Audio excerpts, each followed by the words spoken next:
9 నెలల కమ్మ ఒట్టి మనిషి అసలే కాదు.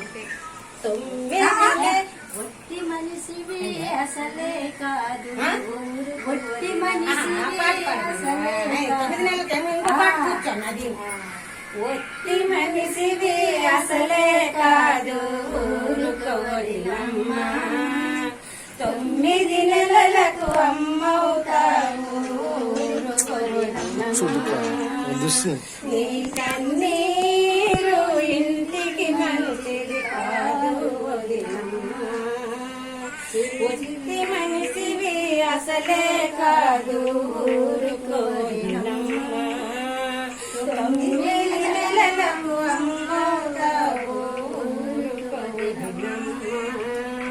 నీ కన్నీరు ఇంటికి మంచిది కాదు వదినమ్మ. ముస్తైదులంతా ముస్తాబు చేశారు, ముస్తైదులంతా ముస్తాబు చేశారు. నల్లకు కాటుక చేతికి గాజులు నుదుటకు తిలకం వేశారు. కొత్త చీరని